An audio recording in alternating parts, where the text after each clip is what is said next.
Tower Records presents a Saturday afternoon at Altamont Speedway.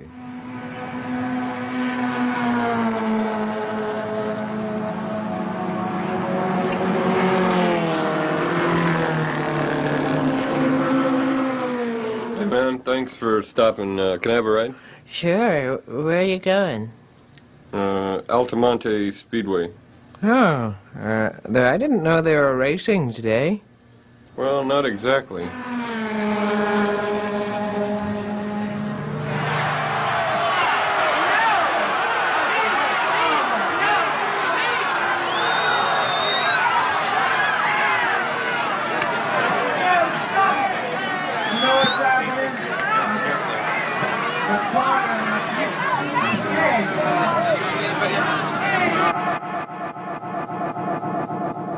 That was the sound of a little violence on the stage Saturday afternoon at Altamont when members of the Jefferson Airplane got in a little scuffle with some members of the Hells Angels. A lot went on Saturday afternoon at Altamont Raceway, and there are probably about 300,000 or more different opinions as to what exactly did happen there. In this special, Tower Records is presenting for the next 3 or 4 hours. We're going to try and cover a few of those opinions and send them out to you and show you as much as we can about what did happen. Tower Records is the largest record store in the known world. Tower Records has more records at lower prices than you've ever seen in your entire life. They're located at the corner of Columbus and Bay in San Francisco. The hours are from 12 midnight. They're open till 12 midnight every day of the week, and that also includes Sundays. And they have specials. All the Rolling Stones albums, including Let It Bleed, are right now $277, and they're in stereo. The purpose of this special, it started off, what we wanted to do is we thought we had something before the concert of proportions equal to that of Woodstock, which was truly significant as any concert has ever been. And while it didn't turn out to be another Woodstock, I don't think anybody can compare it directly to Woodstock. It has significance, but the truth of the matter is we don't really know what's going on. The main thing we saw all day was bad trips and freakouts. It was really heavy. I don't know if they had this much at Woodstock. A couple of medics and one doctor that was at Woodstock said that they didn't see this many bad trips. I don't know. It seemed like there was bad vibrations from the start. I sat down near the end of the evening, talked with Rock Scully, the manager of the Dead, and he had really the same impression. There was really something going on right from the start, before even Santana started playing. This was a period when we liked to ascribe a lot of significance to everything we did, because so much had been happening so fast anyway. So here was a concert that had turned into a very violent rock and roll show. And our point of reference from 4 months before had been Woodstock. There was no chance at Altamont to set that ambiance that had such an impact on how people behaved. This was a speedway out in the hot valley. One day, everybody was in a hurry to get high now, get high fast, have a good time now, create Woodstock by 3 o'clock. And that's kind of the spirit that everybody was going in there with. Get out of my way, I'm going to have my Woodstock. In the following conversations, we were trying to figure out why Woodstock had gone so right and why Altamont had gone so wrong. Hello. We have a group of people here in the studio, and we're going to talk about what happened yesterday at the Free Rolling Stones concert. At Altamont, there was a miniature society set up of 300,000 and upwards people. It was supposedly a society of the new generation, the love generation, the brave new world, the children of the future. And as far as I can say, I don't want to live in a society like the one I saw yesterday. And we're going to discuss some of the things that we saw And then we're going to open up the phone lines and have people call and give whatever comments they have, whatever things they saw, how they felt about the concert yesterday.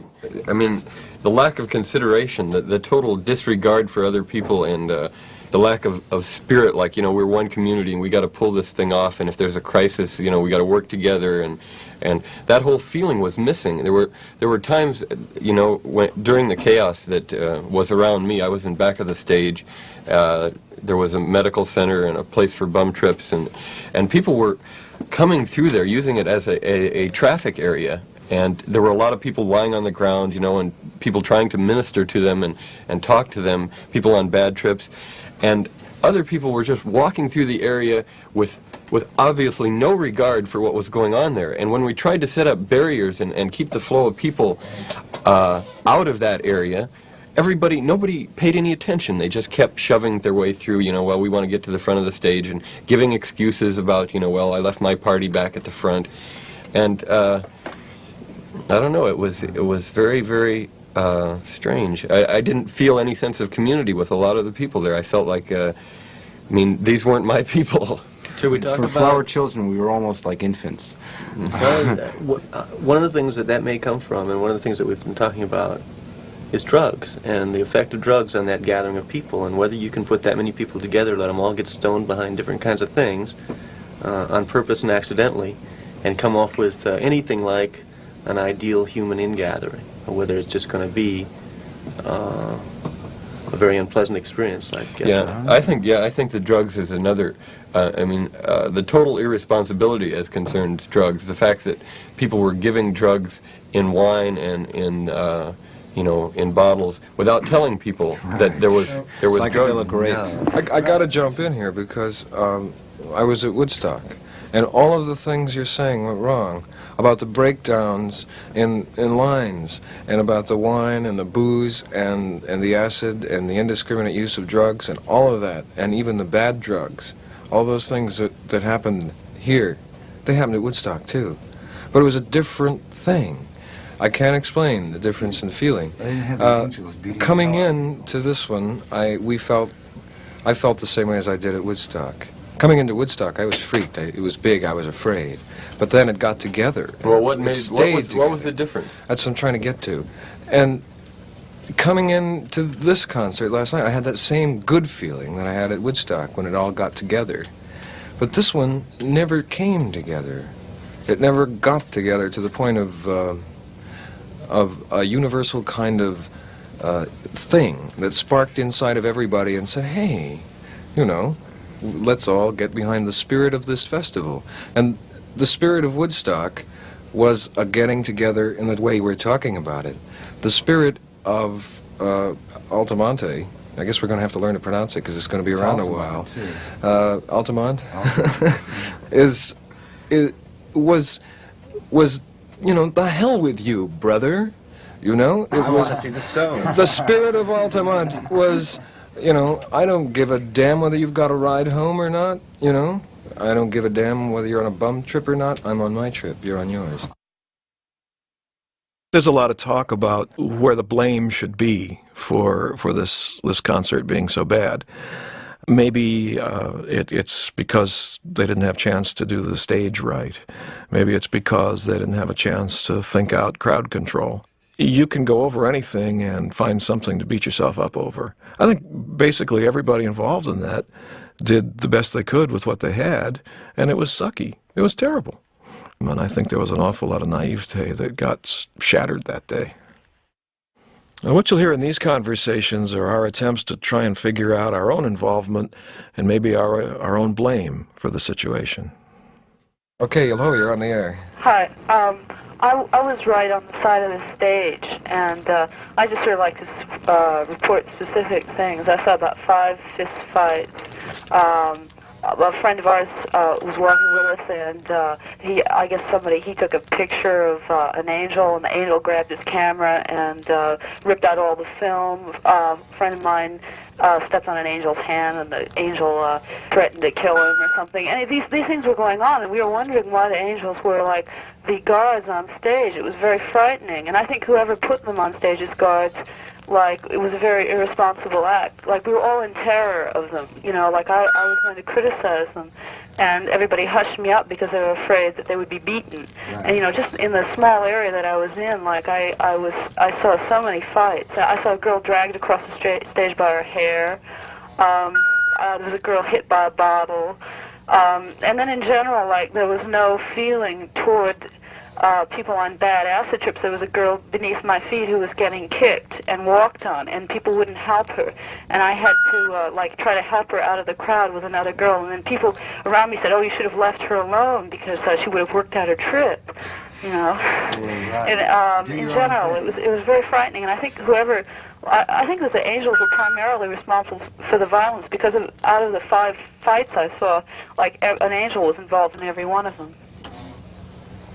You know, we used to do a lot of talking, and I think everybody. Thanks for your call, by the way.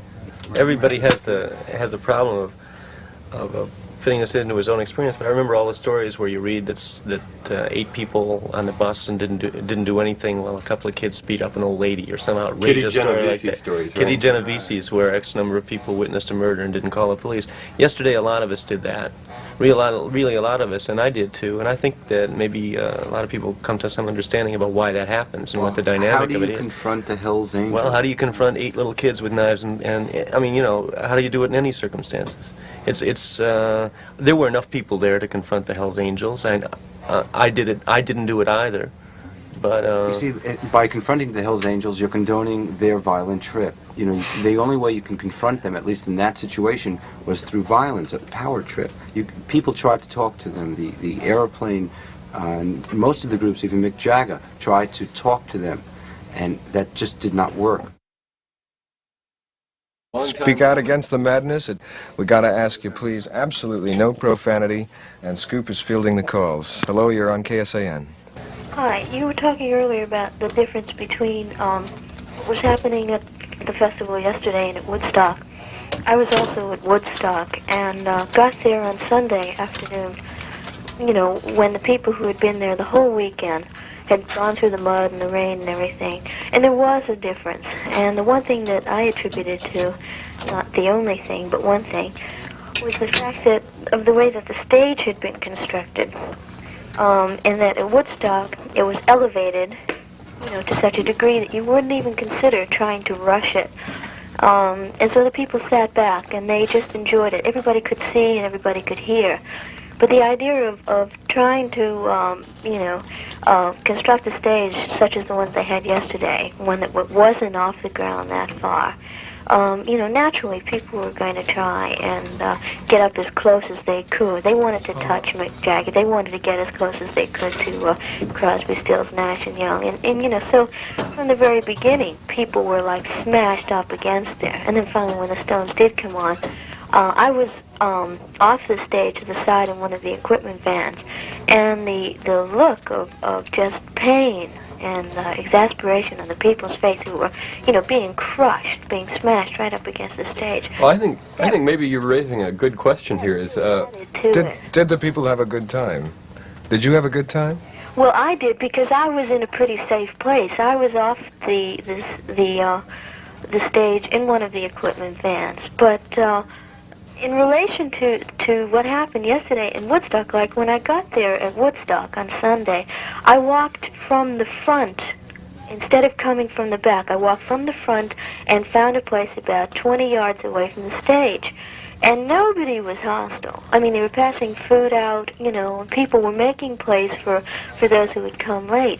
But I think if anybody had tried to do that yesterday, they probably would have been smashed to the ground. There was just so much tension and hostility. It was just a different thing. Okay, thanks very much for your call. Yeah. What about this idea of, we have to see the Stones, we have to get as close as we can to see the Stones. The whole idea of superstars and, the total madness in trying to get as close as possible to these superstars. And if we, as a culture, as a subculture, consider ourselves different from the other so-called Hollywood culture, maybe we aren't so different. Maybe it just takes different forms, different styles. What's the difference between Mick Jagger and Judy Garland? Right, we have stars. Yeah.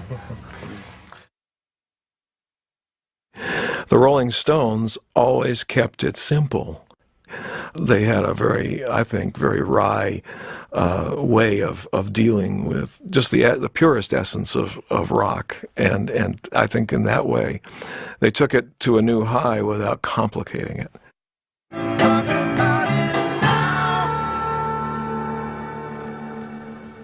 Earlier, before we went on with this special, I called up John Burks, editor of the Rolling Stone, and managing editor. Jan Winter is the managing editor, right? He's the editor and publisher. Oh, I never get that quite straight. But anyway, John Burks is a Rolling Stone heavy magazine, not group. And here's that conversation. I tried disengaging myself from all the rest of it, just listening to the Stones as a band performing, and goddamn, they're fine. You know, They really did get it. Fine, and beyond that, it's just it is just as great a rock and roll band as the finest thing anybody ever said about them. That was a good thing, you know. That part of it is good. I don't know. Let's do this Socratically, man. What do you think people went there for? I don't know, man. Let me interview you, okay? You can ask me, and I can say I'm not sure. It was a free chance to hear the Rolling Stones, you know. Yeah. Well, then who are the Stones and what are their image? Probably might be the next question, huh? Yeah, right. And do you think their image is a speedway full of wrecked cars? Well, I don't know. You know, the thing that was, there are things that are good about it, but they're just good in an entirely personal kind of sense of things. Like, I'm glad I was there, you know? Well, why, John? Well, to have seen it. I mean, I'm glad to have gone to Fellini movies, right? Right. Not that I enjoyed them. I was glad to have seen Weekend, but I can't honestly. I can say that all through the whole of Weekend, you know, Godard bored the hell out of me, and that there were a few moments here and there that were delightful of themselves as a moment, but as a whole, the whole movie is like really boring and repetitive and even corny and a lot of stupid visual puns and all this stuff, you know. But still, after that whole experience is over, on a personal basis, it was it opened your eyes to a lot of things, you know.